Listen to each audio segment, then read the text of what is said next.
Good evening, Saints. Hope you're keeping well and safe. I'm so blessed to have this opportunity to speak to you today about financial wellness. I'm grateful to Apostle Temba and Pastor Zama for giving me this opportunity. And I do hope that we are all going to learn and be helped as we go through our financial wellness journey.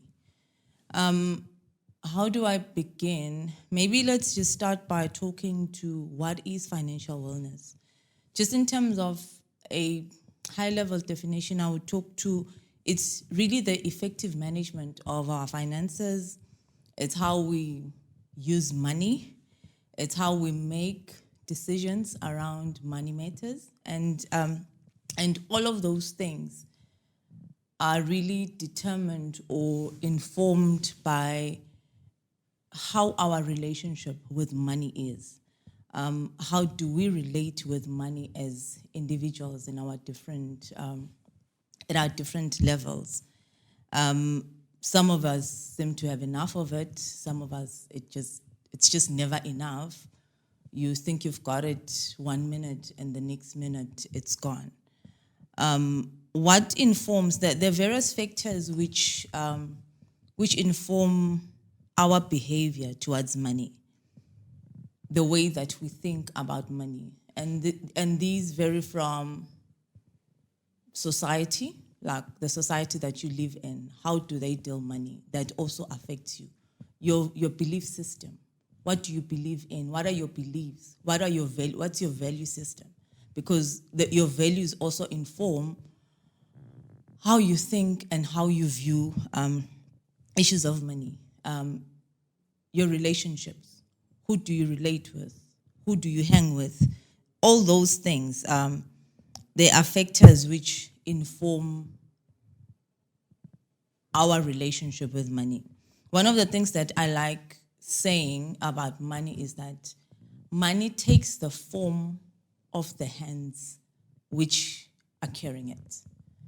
So the question that I would ask a lot of people is, what form does money take when it lands on your hands? Money is like a chameleon. It takes the form or the color of the surface on which it has landed. So some people, depending on who you are, for instance, in a giver's hands, money becomes a seed. But for somebody that likes to have fun and likes to shop, money becomes something to spend. So it depends on who you are and what your belief and your value system is, where you come from, what your culture is. That then informs the form and the nature that money takes when it lands on your hands. One of the factors that are going to be critical as we review this journey is wisdom. We need to have wisdom. I particularly like in 1 Kings chapter 3, when Solomon, when God asks Solomon to say, "What can I give you?" A lot of us would have asked for various things. And I'd probably estimate and say probably 80% of us would have probably asked for money. And in terms of the value, it would vary. But Solomon gets a blank check. But instead of using it for what we would typically ask for as humans, he asks for wisdom. He asks for wisdom and understanding. I think for me, if I were to add some of the factors that inform the way that we think about money, I would add wisdom, I'd add knowledge, I'd add understanding. Because to the extent that you know and you understand the value and the impact of money, you're going to behave differently around it and with it. So as children of God, it is also important to understand and appreciate that our relationship with money also needs to be informed by the expectation of the one that has given us the money. Because God is the one that has given us the money, it is very important that we hearken to his voice, we hearken to his leadership around money matters. Even though there may be all these other factors that inform our belief system or influence our thinking and our behavior where money matters are concerned, it is also important that we then pull back and then think to say, what does God say about this issue? What does God think about the way that I spend my money? And I also just want us to understand that it is important as individuals to be real about our level, about where we are, where money matters are concerned. It is important that we understand why you think the way that you think about money. It is important that you understand why you spend the way that you spend money, and why you value or not value the way that you do money. Because all of these things are very critical around your journey in financial wellness or getting to where you need to get where money is concerned. So acknowledging your present position is extremely critical, Bazalwane. It's not about somebody else, but it's about you. So what are your financial priorities? I mean, for some of us, we've got more money on our head than we do in our wallets.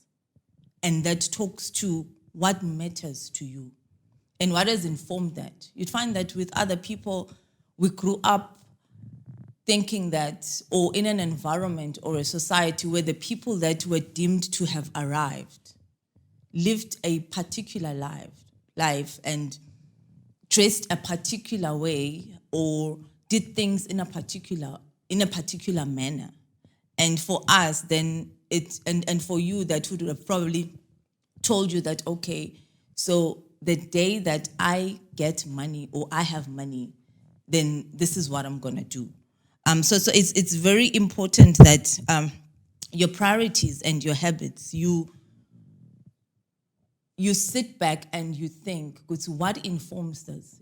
Do you have a vision about money? What is your why behind money? Why do you need money? Some of us need money because I just want to live, be able to buy food. And that is what you understand money to be for. I need money because I want to look good, or I need money because I want to afford certain necessities that I believe I need. Or to a person that has maybe a much bigger vision, they need money to make money. And for one person who thinks money is just about buying food, then make money, I need money to make money, doesn't make sense. Because we're at different levels where this money matter is concerned. So it's very important, Bazalwane, Gutsi, we are very real to ourselves. Gutsi mean this is where I am at. And my journey to whether it's financial healing or to advancement in my finances starts here. We need to be very clear about what perspective do we have about money. And this is like salvation. It's not a matter for all of us. It is a personal matter. It can't be to say this is what we think in the church about money. It's a question of, what does money mean to you? What form does money take when it lands on your hands? And it's very important, Bazana, to appreciate and understand that money we need. Money is not like you hear people saying money is evil. Money is not evil. It is the love of money that is evil. We need money. Money is a key enabler. I think without money, there's a lot of things that we wouldn't be able to get done. But how the why and the how is important. Hence, I will go back to the Solomon story to say it is very important that we seek wisdom, we seek knowledge and understanding when it comes to money matters. Just in terms of the understanding your level or understanding where you are, I'm reminded of the prodigal son who had to come back to himself. His stature or his position, he had a sonship status, but at some point he had to realize that even though I am a son by status or by birth, but at the present moment where I am now, I am operating at a level that is beneath that. And that is where it is very important, Bazana Ngutsi, we need to come to a point where we come to ourselves and we realize that actually my finances are not as perfect as I want them to be or as I want them to appear to be. Because I think a lot of the times we also, I guess, put up appearances. And when we discuss financial wellness matters, it's like they're talking to my neighbor and they're not talking to me. And then when you do that, you then fail to then confront your current status in terms of, yes, I am a son by birth, but where I am now is not at that level of sonship. So I need to come back to myself and realize that actually I need to go back to my original being. I need to go back to where I'm supposed to be, where this matter is concerned. I'll just talk about some of the causes of financial stress around the disconnect between where we are when it comes to money matters and where we're supposed to be. So you've got 3,000 and you're supposed to be, or you're supposed to have or live a life of 15,000. So now you then try to live the 15,000 life using the 3,000. Then that is where then the financial stress happens. Where you're trying to, you look at what you aspire to be, not acknowledging the present. And then you try to skip a few steps without the physical cash and try and live a life that is beyond your current level. And then this now causes stress, worry. Some of the divorces that we see today are because of instances where there was a disconnect between our present reality, where finances were concerned, and where we thought or we aspire to be as people. So I'm just going to also talk to like some principles. I'm going to rush through this, Abaza, and there's a lot of things that I need to touch, but we don't have a lot of time. So I'm going to just talk to the principles and try and summarize as best as I can within the time that we have. So I'll just talk to some principles and pieces of knowledge that I think are critical for us to understand around the financial wellness issue. I'll start with my favorite, stewardship. The finances and the resources that we have as people and as children of God have been entrusted to us by God. And our management of these finances has to be informed by this executive director, who is God, who has entrusted us with these finances. So how your habits and how you manage or how you deal financial matters needs to align to the principles or the expectations of the person that has given you the finances. It's so interesting where some of us will believe God for $1 million, and you're saying you believe in God for $1 million, and then if God gives you that $1 million, you'll be able to offer in church and advance the work of God, and you can barely tithe with the 5,000 that you have now. So again, that's a principle of how do you get trusted with more when you can hardly manage what you have. Some of us are believing God for big houses that are double story, and the flat that you live in now is so untidy. You can't even take care of that. It's got things all over the place, but you believe in God for a mansion. So how do you manage what you have today? Are you reflecting somebody that can be trusted with more? And the principle of stewardship from a God perspective has an economics element to it, to say, how do you maximize the little to get the most out of it? Remember the story where Jesus fed more than 5,000 people using 5 loaves and 2 fish. That was maximizing resources that were there at that particular point. And if you remember that story, we learned 2 principles from it. Firstly, it's maximizing, so getting more out of less.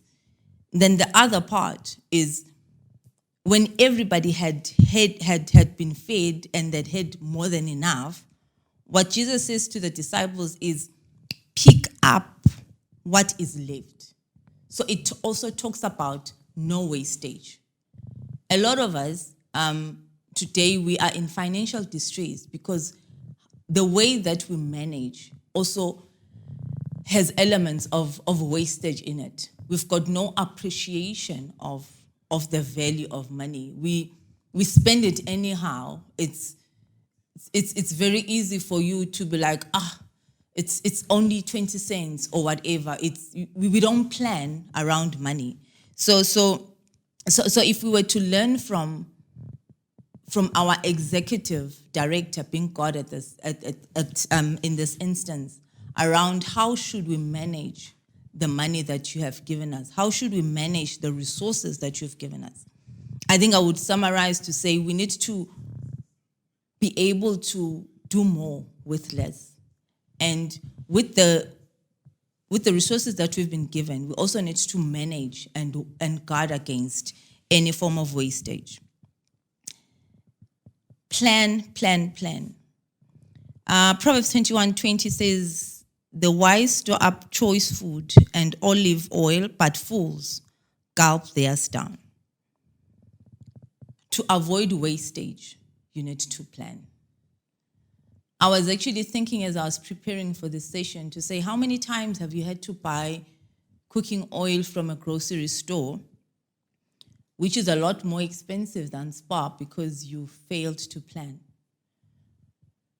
How many times have you had to buy an umbrella because you didn't check the weather in the morning? So this is like unplanned expenditure. For those of us who have kids, how many times have you had to run helter-skelter in January to try and seek for a personal loan or an overdraft to pay fees for kids that you've had for the entire year? We're failing to plan. And as we fail to plan, then we find ourselves in financial distress. So again, there's things like insurance, there's things like investments. I mean, the sooner or the earlier in your life you do those things, you start those things, it becomes cheaper. If I were to take life insurance now, it would be very expensive, or any form of insurance for that matter. But if I had taken it 20 years ago, it would probably be half the price that I would pay now. And those are principles to say, if you plan and you do things earlier in life and as soon as possible, and you just plan ahead, the cost that you will pay is much better. And that talks to effective management around money and financial matters. I cannot talk to financial wellness without talking about the biggest monster, which is debt. Debt has become it's probably a norm in our time. We have normalized it. It seems like it's one of the things that are maybe a must. We know that when you get to a certain age, you'll have a car loan, mortgage, couple of credit cards, couple of store cards. It just seems like it's the way to go. And and because debt has become so easy in our time, like now you've got pre-approvals, you don't even have to queue up or go to the bank. You're just sitting at home and you get a text that says you've been pre-approved for a loan of so much. All you have to do is to say yes, and then bang, the money is in your account. And one of the things that I want to guard against, I work in banking, so I understand these products very well. The thing that you need to guard against is the fact that you've been pre-approved, or the fact that a product is being made available to you. Doesn't mean you should take it. If you don't need it, stay away from it. The amount of interest that you pay on these things is like at another level. I was actually surprised when I started working in banking to realize how much interest we pay on these loans that we take with banks. So it's not small money. So if you can avoid debt, please do.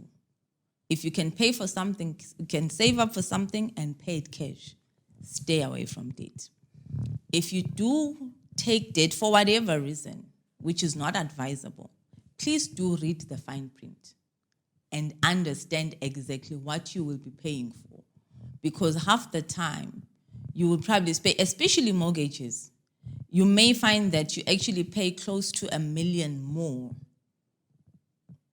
than the original cost of the house, just in interest fees alone, depending on the cost of the house.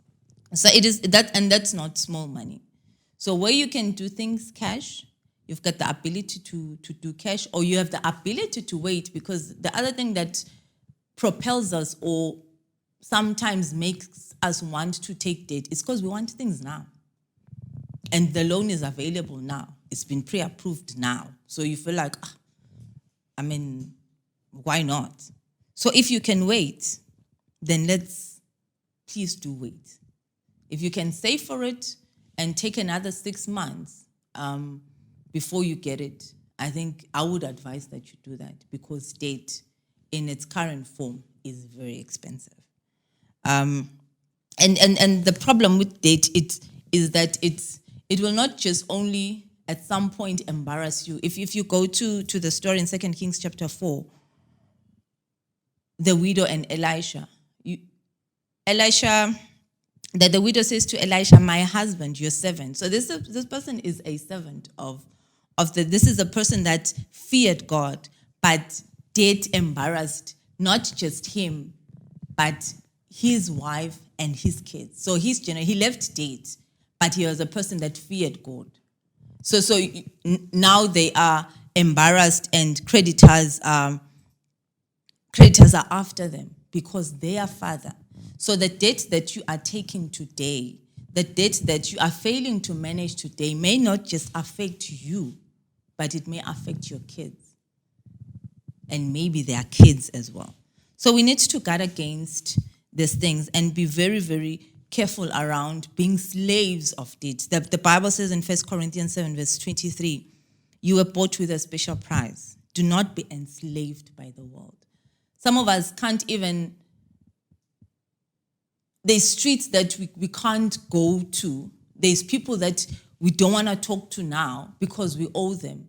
There's phone calls that you are not able to take because it's creditors. They want money. Trueds is calling. Edgar's is calling. Foshini is calling. And now you give the kids to say, tell them that I'm not there. You are now enslaved because you've entangled yourself in debt. And the thing about money is, it's not about how much you have. I will call it a myth. One of the myths that we have as people is that I will start doing well with money and managing it well the day I have more. I can promise you today for free that if you cannot manage 3,000 rands, even you will not be able to manage 30, because it's not the how much, it is the hands that is carrying the money. It is the who. The problem is not the money, the problem is the person that is carrying the money and the belief system that drives this person who carries the money, the understanding that this person has about the money.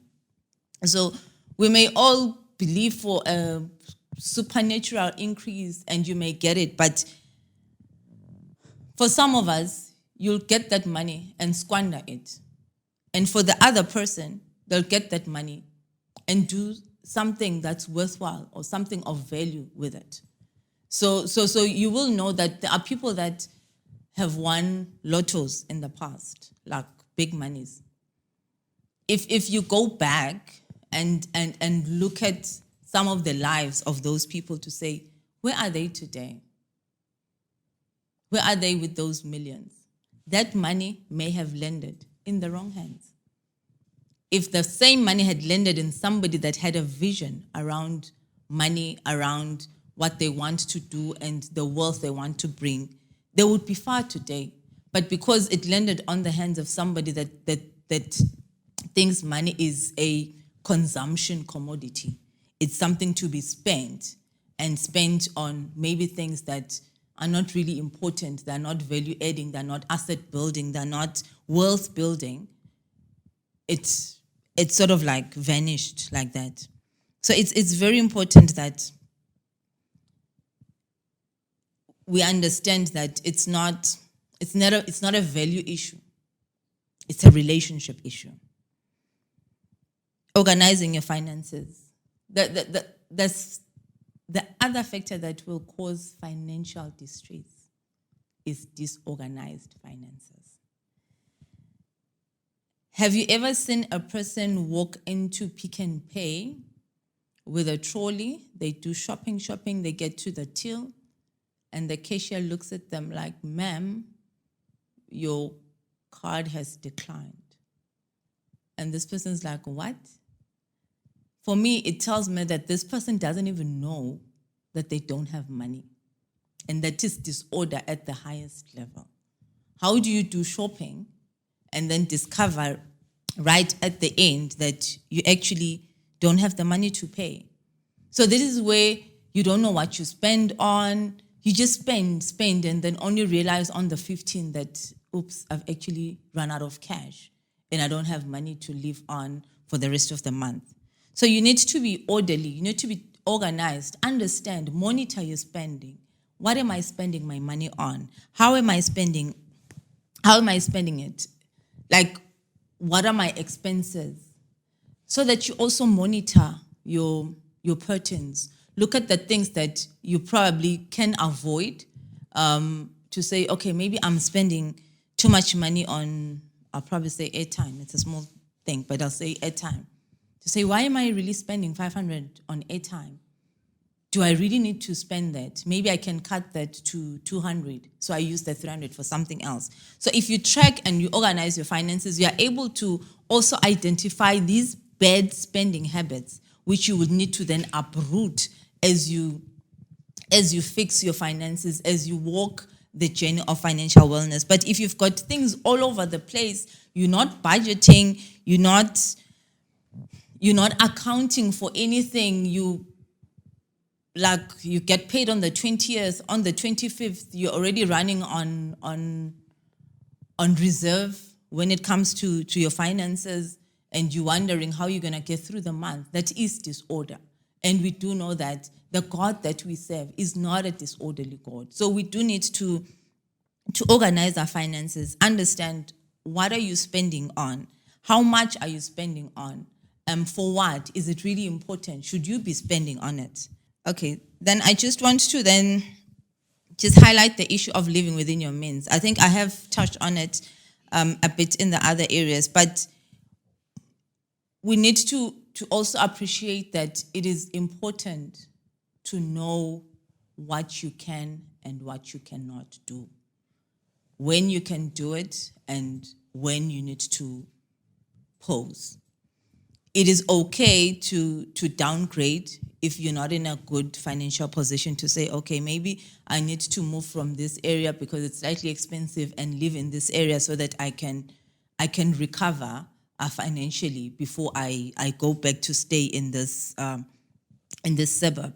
It is also important to understand that when you do whatever you do, the why is important. you go to a shopping mall, you find a sale, 70% off.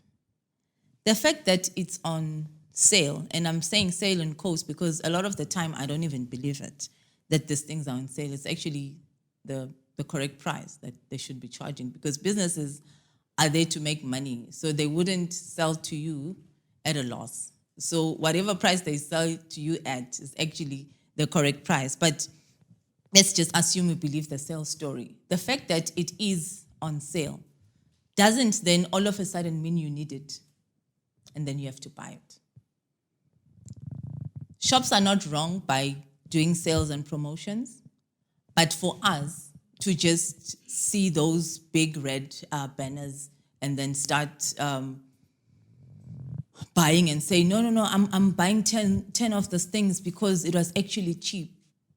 But when you sit back and you think about it, was it really cheap, number one?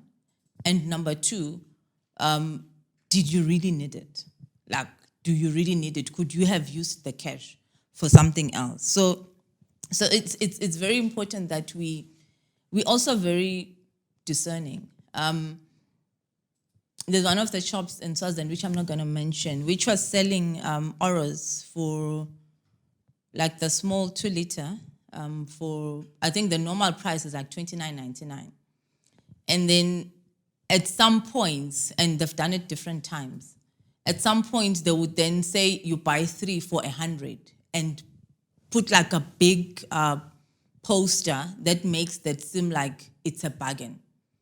But for us who are discerning, I'd be like, how much does it cost as a single unit? It costs $29, which means it's 30. So if I buy 3 of these single units separately, I'm going to pay 90. But these guys are promoting 3 as a special for 100. So if you're not discerning and you look at these big posters and special savings thing, you're going to end up paying more than you would have because you are just enticed by it's on special. So as children, we need to be very discerning. You need to be very calculating. One of my husband's friends used to see us with my husband doing shopping, carrying a calculator.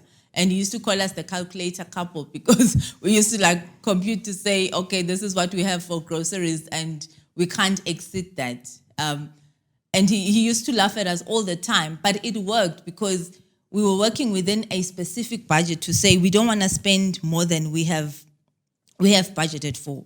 It's very important that we acknowledge our position and we are realistic around where we are and not try to keep up with the Joneses and keep up with the Kardashians, or even mind the company that you keep, because sometimes we end up spending and living life that is beyond our means because we're trying to align and we're trying to keep up with our friends. If they say that this weekend we're going to Sun City, you don't have money to go to Sun City. So to be able to fit and to make the card, you'll have to go get an overdraft to finance a holiday that you actually didn't finance.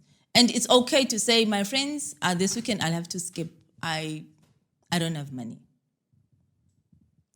That is okay. That is someone that is financially sober, that knows that I am not about to NK an extra 20,000, which I haven't budgeted for, which I don't need to NK. Just some important principles as I'm about to wrap up. It's important that you acknowledge where you are on finance. Acknowledge if you have a problem. Acknowledge that problem and seek help. There are different forms of help. You can talk to someone, talk to your data if it's someone that you can talk to and arrange terms, or there's debt counselors. There's various people that can help you with managing finances, but you just need to be honest and open enough to acknowledge that, okay, I have a problem. Work within what you have.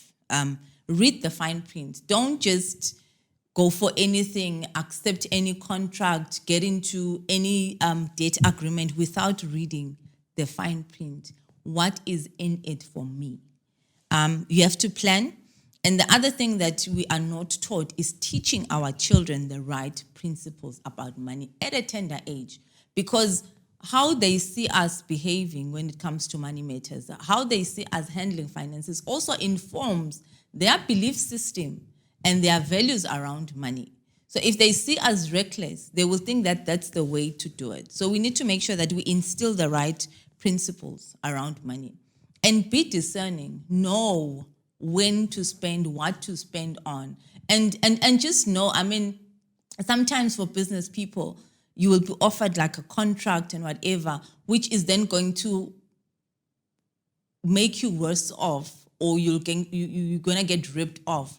But if you're not discerning, they're going to tell you, no, there's quick cash here, and you just sign without being discerning. So don't ring fence your finances to say, okay, God, you can deal with all of these things, but my finances are just for me. Allow God to be a significant part of your whole being, including your finances. I'm going to wrap up with just caution, or just a bit of caution during this time of COVID. Just a few pointers to help us, I guess, manage and survive in this time around finances. The truth of the matter, Bazalwane, is these are not normal times. They are not normal times. We are in a position and a situation which none of us have ever dreamt of. If somebody had last year told us that this would be happening, we probably would have laughed at them. So it's very important for us to understand the times. And in understanding the times, we then need to be flexible, because these times require certain behaviors to be adjusted. They require us to reconsider certain elements around our lives, around the way that we conduct our lives, around the way that we conduct our finances, amongst other factors. This is a good time to review our expenses. If you were disorderly before, I spoke about being disorderly in finances. This is the time now to actually think about, how am I spending my money? What am I spending my money on? And reflect. So if there's items on your expenditure list that are not critical, are not needs, they're merely wants, this is the time to scrape them off the list. Because we can't afford to be spending a lot more than we need to spend on. We don't know how long the situation is going to last. People are losing jobs, businesses are being impacted. So there is just a lot of uncertainty. And this is not time to be wasteful around what we have. And that is wisdom that comes from, which I was speaking about from Solomon. It is very important that we are very careful on what we spend on. This is not the time to be, normally for, well, I guess ladies and I guess everyone else, for winter, we want to buy new jackets, we want to buy new boots. This is not the time to pile up on new clothes. It's just not the time.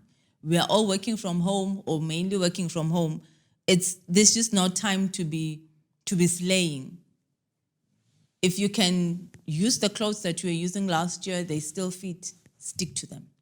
There's expenditure that you don't want to incur right now.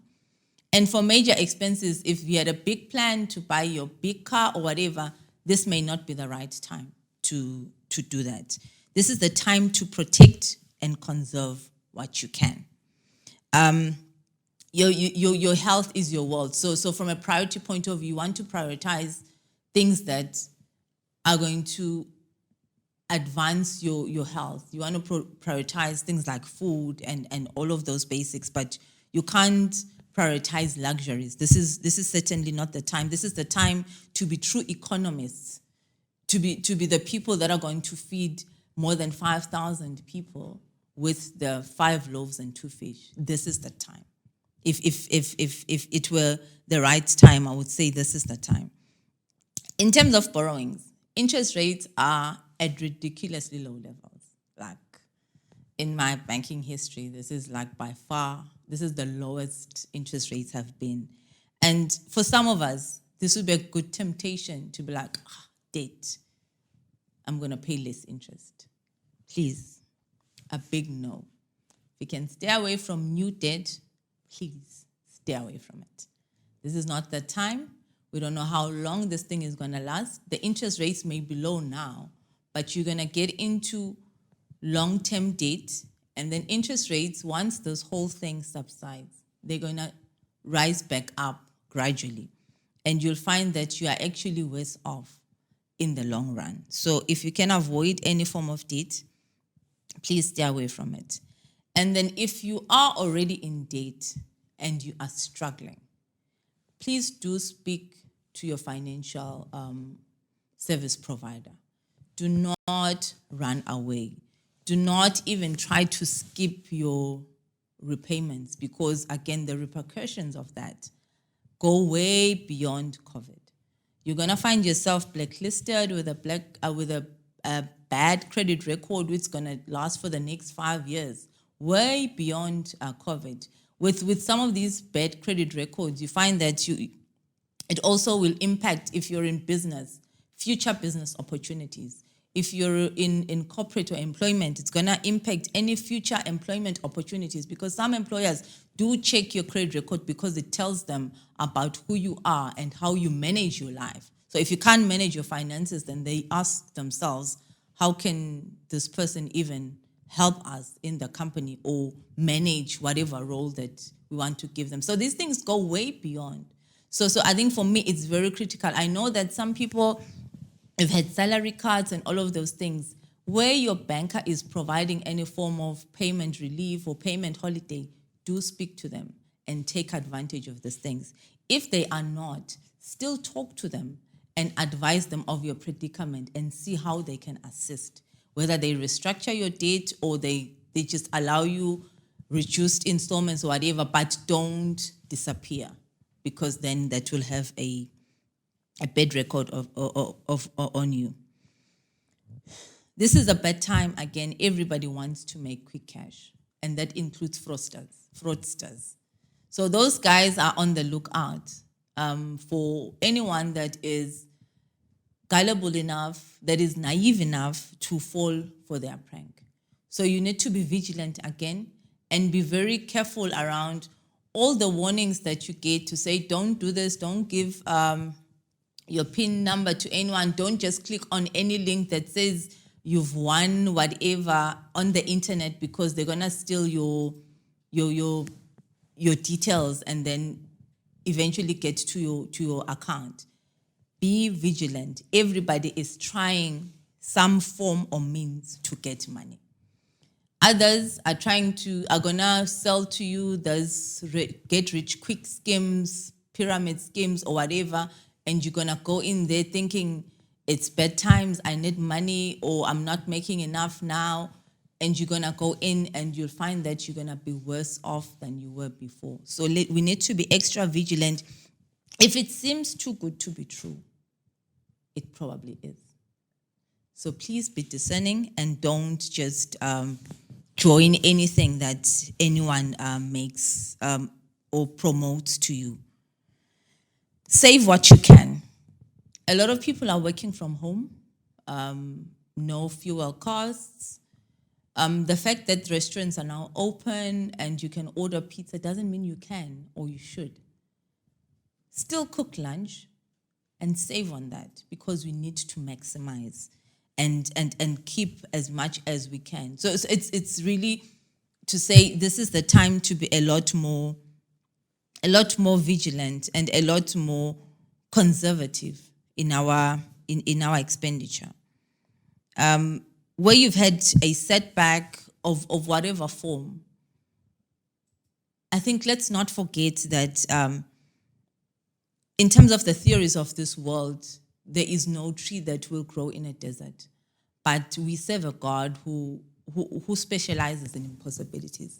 God can make things happen for you. Let us not be discouraged and then feel like God has forsaken us or he has changed his mind about us. He is still God, and he can still work miracles and wonders for you. He can still make things happen for you. And if you can, still use your hands to access whatever opportunity that is available for you to make a bit of some money during this time, during your layoff period, do that. And just make sure that he says to Moses, what do you have in your hands? So this is the time for, if I'm not working, I need to then sit back and say, what can I do that will help me to make money, and then still be able to make a living.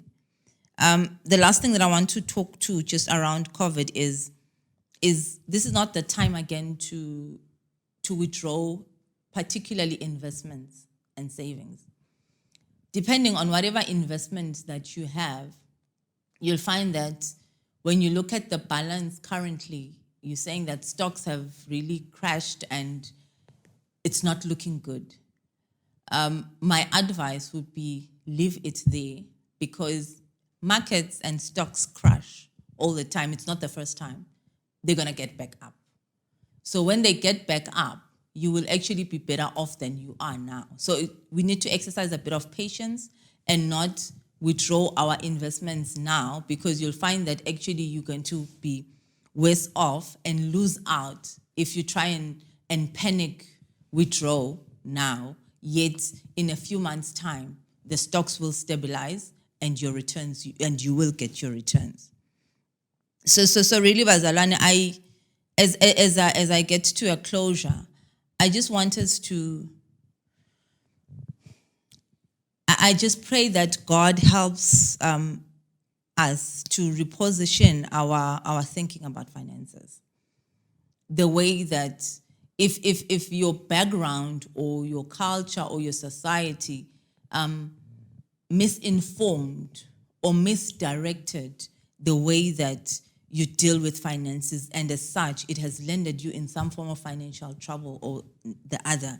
I just pray that we like the prodigal son, come back to ourselves and say, God, this is where I am now. How do I go back to who I am supposed to be? How do I go back to being the manager that you have entrusted with your resources? How do I go back to being this person that is an excellent steward of your resources, God?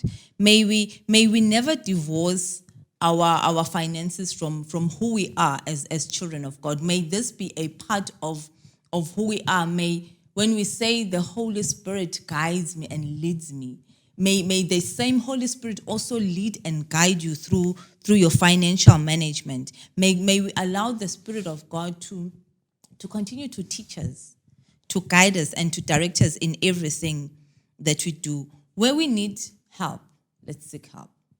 Because the reality is there are those of us who need help, who have found themselves in some form of financial trouble or the other. Month on month, you live from paycheck to paycheck. You're unable to make ends meet, and you just want to say, okay, with this 5,000 that I earn, how do I make it work such that I'm able to live in abundance within that 5,000 that I earn? Let wisdom, knowledge, and understanding from God be our guiding light. I pray that it is your prayer as well to say, I'm not going to ask for anything fancy, God. I just need you to help me understand and have knowledge around finances, around where I need to be. Because if I don't know where I am, I don't understand where I'm supposed to go, then the result is going to be disastrous. And I also pray that we understand that it's not, we don't have to buy everything that gets sold to us. We don't have to attend every party or every bridal shower, or if I do attend a wedding, I don't have to have a new outfit every time. Just to understand that we need to maximize what we have. We need to be economists in the way that we spend our financial, the way that we spend and the way that we utilize our monies. For business people, it is important to understand that not every door that opens is for you to walk in. We need to be very discerning and understand that these are not normal times. People are going to try and con you. People are going to try and get quick cash. And to the extent that they see that, okay, this one is gullible, this one is also desperate, he wants quick cash, they are going to abuse you and they are going to rob you of your resources. May the Lord bless us as we continue to work on our finances. May the Lord bless us as we continue to actually also seek guidance and help where we need to. And I just pray that this be a beginning of a reflection for all of us to say, where am I on this journey? Because it shouldn't be about this session, but for me, the prayer of my heart is, let this be a journey. Let this be a start of reflection where we are going to start and say, God, I want to walk towards where you need me to be, where my finances are concerned. I want to walk towards a journey. I want to walk towards a journey of financial healing, of financial independence, of financial freedom. I pray that, Bazalwane, this session helps to spark conversations with ourselves, conversations with our hearts, conversations as well in terms of our relationships with money, to ask ourselves some of the relevant questions. Why do I do the way that what I do? Why do I handle money the way that I handle money? And what does money mean to me? Why do I need to have more money? Do I need to have more money because I want to spend more? Do I need to have more money because I want to build wealth? So I think it's very important to me that as we get to a close, we use this as a moment of reflection, as a moment of gaining knowledge and understanding and wisdom from God around the area of finances. May the good Lord bless you as you continue to do what you do. May the good Lord bless you as you continue with your different works. I pray that you keep safe and you stay warm. Hallelujah. Amen. Thank you for listening.